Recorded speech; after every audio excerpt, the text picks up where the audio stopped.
Buenos días a todos, buenas tardes.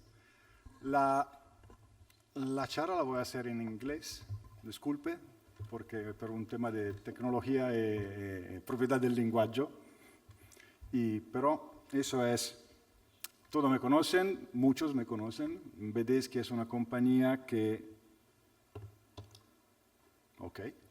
es una compañía que tiene 110 años de vida, es una compañía de familia. El dueño es mi jefe, mi compañero, mi amigo. Trabajamos en este sistema juntos. Tenemos diferentes líneas de producto. Dos líneas muy importantes son el manejo de los granelos y las grúas, que son algo que estamos trabajando bien aquí también en América. So, I switch to English.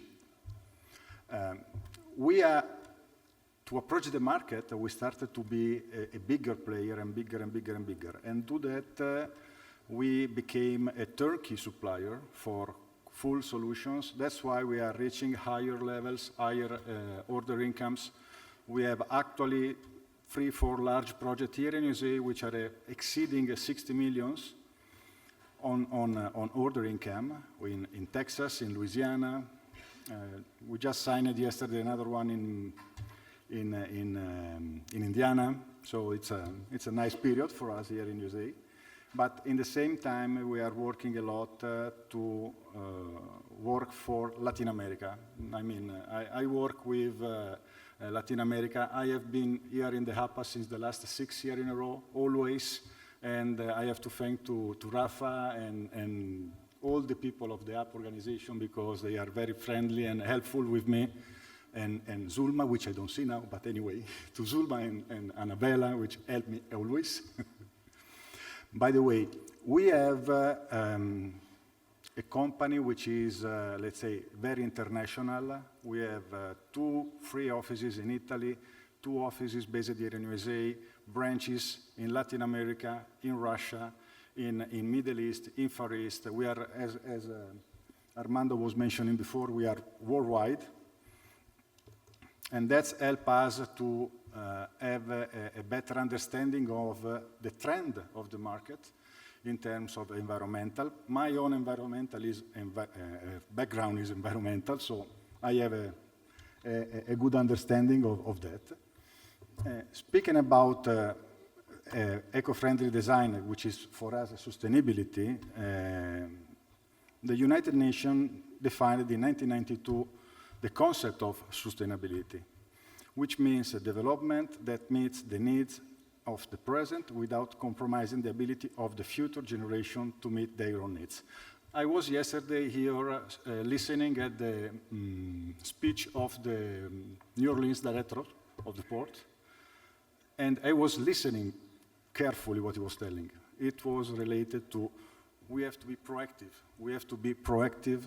We have to do our own piece of the job to save, to preserve our home, which is the heart.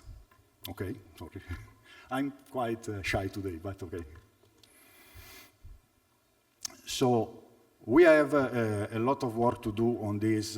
We as a company, we are a responsible company. We are trying to achieve a reduction of emission. And to do that, we are working on eco-friendly bulk handling equipment. The idea of this short presentation is to give you some suggestion of what we are doing and the way we are doing, which means is an idea, which is what we are trying to do with the client, which is not always what the client asks us, because the client have their own engineering teams, which have their own experience. We have our experience, which is, let's say, transversal between different countries. And we work here, we work in Latin America, we work in China, we work in Russia. So there is an equilibrium that has to be found between the eco-friendly and efficient operation. And then we have to think about how is the involvement of the business model. How much is influencing the sustainability of a system, I mean our system. And to do that, I was just going through an example. We do many machines, different machines, but ship loader, I think everybody has a ship loader in your plant, in your port. So, and a ship loader is sorry, I need glasses. It's not even bad. A typical design on a ship loader is including the following portion, always. It's always like that. We have a longitudinal belt conveyor, which is installed on the dock, more or less always, when you have a steady installation. We have a tripper, which is lifting the conveyor to reach the elevation needed. Then we have a connection belt conveyor between the tripper and the conveyor installed in the boom. And then we have the ship loader boom conveyor. And then we have the loading spout, where my friend Julian is selling very good ones. So let's go through things. All those components are, first of all, installed outdoor. So we have to think about that the environmental is rainy, windy, and because of it, we have an increasing of the dust on the bulk material because we have clearly the granulometry of the material, which is very fine sometimes. This is affected by the wind.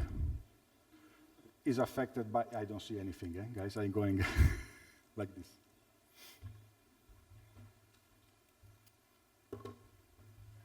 Considering that these machines are operating outdoor, there are solutions for pollution reduction that I'm going to list here in after, okay?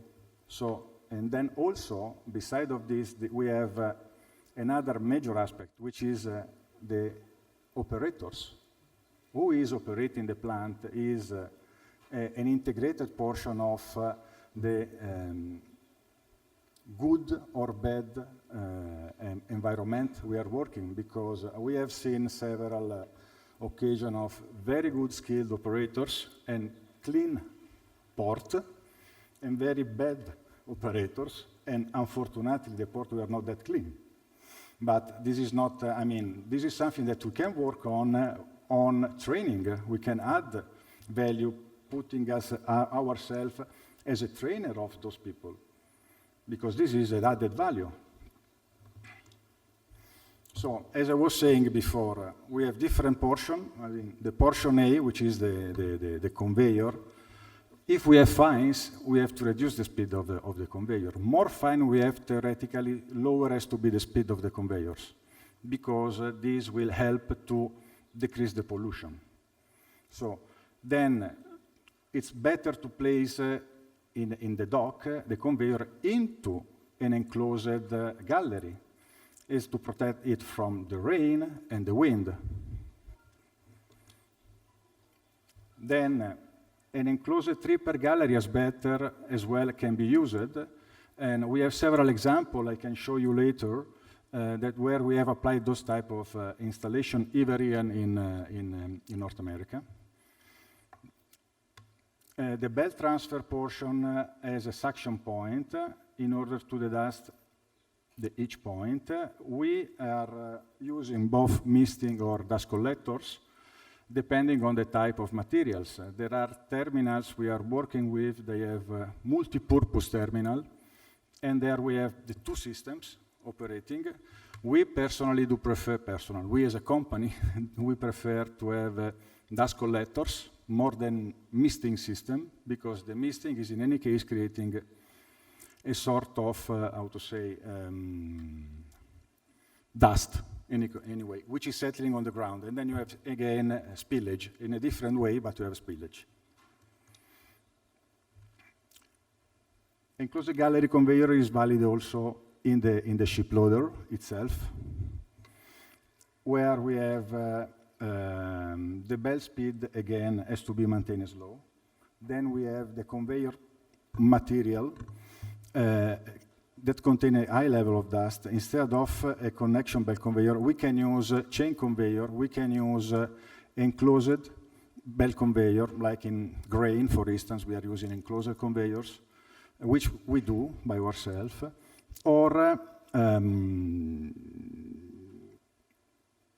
screw, yes, also. We have used screw conveyor in cement, for instance, which is a very delicate situation. It's very dusty cement, and a ship loader, we have some example of those machines installed in Greece, in Thailand, in Morocco, where this was the only solution. I mean, there was nothing else than an enclosed screw conveyor, which is feeding the hood, which is enclosed as well. Otherwise, it's dust. I mean, you can do the best design in your world, but it's dust.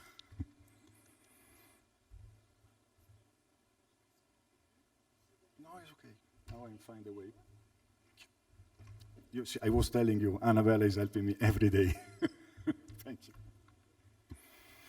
Then, the time is running, Armando. Then we have the portion D, which is, let's say, the main part of the machine, which is the ship loader. And then again, as for the other portion of the machine, here we can use an enclosed back conveyor, we can use a screw conveyor, we can use a normal belt conveyor, depending on the type of material. I mean, we have experience in coal. The coal is not that dusty. We have a normal conveyor. As I mentioned before, we have grain, we are enclosed conveyor. This because we have no spillage, point one. Is because it's cleaner, all the environment around. I mean, we are working on a couple of projects here in Louisiana, in Australia with CARGA. They want enclosed, point. There is no discussion. There are no other solutions on those things. Also because we have been visiting their plants, and this is the way to do. They are super clean. Their terminal are clean. I mean, we are installing next June, probably, or August, is going to be in startup in West Wego, in Louisiana, a machine. This machine is fully enclosed. The boom is completely sealed. And inside of the sealed boom, we have an enclosed belt conveyor. It's like this. I mean, if you want to be proactive on the environment, if you want to be one step ahead, you have to invest. And this is the way to do. I mean, we know that, I mean, I was listening this morning about, during Miguel table, that there is a problem of investment, there is a cost involvement. It's true, it's all true, but it's all money back. It's a payback always. Because if you do the things properly, you have no spillage. You have less maintenance cost because of the spillage, because somebody has to go and clean. One day or the other, you have to go and clean the machine. In a well-designed or a well-engineered machine, these are reduced a lot as a problem.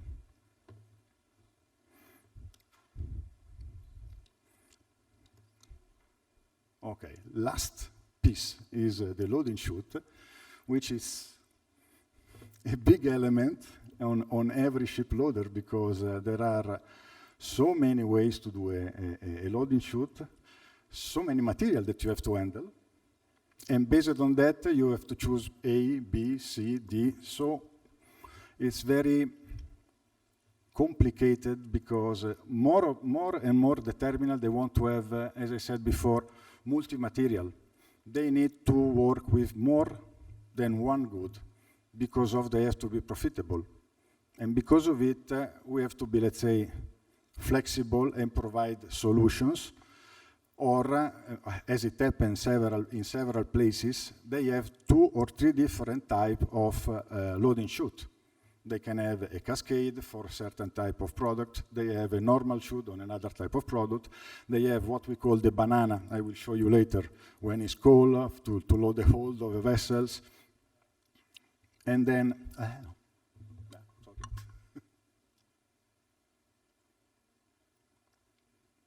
sorry. So, this was the example I was mentioning you before. This is a fully enclosed system where we have a screw conveyor enclosed, which is loading a vessel for cement. It's completely sealed, everything. There is no other way to do it. We have seen in other places in Europe, let's say, not only, this is not the case, where you have this type of machines and then you have the open hold. And it's not working at all. You can have a dust collector up there, like the machine we have over on the boom is a dust collector, which is supporting the suction. So to avoid to have the dust coming out, the few dust, because it's fully enclosed everything. If you don't do this way, and then you have an open hold, your design doesn't serve. It is useless. This was the banana I was mentioning before. This is a trimming chute, slewing, tilting. So this is something that we have developed specifically at the beginning for the coal, transshipment, and for iron ore. We have several of those machines installed on offshore terminals, which we have installed all around the world. Let's say this is this marine portion of our business is taking more and more and more. We are working and we have a stable, let's say, cooperation with a company which is named Liber, maybe somebody knows them, where we are supplying all the equipment and they are supplying the cranes for those transshippers or, let's say, offshore terminals. And then, and this is a very reliable solution as the material is flowing all together and is creating a channel, okay, where the fines are inside. So, and then you see from the picture is like that. We have no dust, and we are loading the hold very well. And this we apply, in all the cases we have this type of material, and when we have iron ore, on those two cases. Other cases, again, it's a matter of dust. It's too dusty to use those machines. Again, they are what we do. We are not the only one doing things. Okay, these are the high-speed jet conveyors. We use a lot on fertilizers, which are clearly dust almost zero in this case. And you can see this is a hold loaded from a machine which is Yara, probably in Italy. This one is one of the oldest we have built, probably in 2004, 2005. It's still working properly. We have just completely changed all the automation of the machine recently, because 15 years ago there was no automation, so there was no anti-collision, there was nothing, all of those things. Nowadays our machines, they are all with anti-collision, anti-this, anti-other. Again, it's a matter of investment, it's a matter of cost of equipment. And then I was going through fast, because the time is really running, about some of the installation we have in the area. Luckily, most of them are here in USA. So this one is a versatile pin in Texas, and then you see a ship loader. Those machines we ship fully erected. We built completely near Venice, and then we ship in one piece. So we have this big jumbo vessel picking up the machine, and then they load it. This is another, and this one is, in this case, specifically for versatile pin, because of this is hot briquetted iron, HBI. The material is very fragile. This, which is the orange, which is the loading chute, in this case is a spiral. So the material is going down from the spiral fast, at a certain speed, in order to avoid that is breaking and is damaging the quality of the material. This is Honeywell, again it's fertilizers, and then Convent in Louisiana. This is probably the largest coal terminal in operation here in the country, and one of the largest in the world. It's 6,000 metric ton per hour capability. And this is a typical shuttle type system, and is in operation since almost 3 years now. And the machine that we are working on in the other terminal in Louisiana, in West Vigo, is the same shape than this, but it's for grain, so it's fully enclosed, covered. It's super environmentally designed, On there, we are working with a couple of engineering team here in USA to work on the design of the chutes, on the design of the environmental side of the dust collector, etc., etc. I already told you everything. This is an hybrid, let's say. This is the other machine we are working in Australia. This is a rendering. Actually, the machine is sailing from the workshop to Australia, to its final location. And this is a ship loader, but is also a machine which is fed by conveyors, as usual in the dock, but it can be also loaded directly from the trucks. So we have a system underneath which is loading directly trucks, and that's all. And as Armando is lifting up, thank you very much.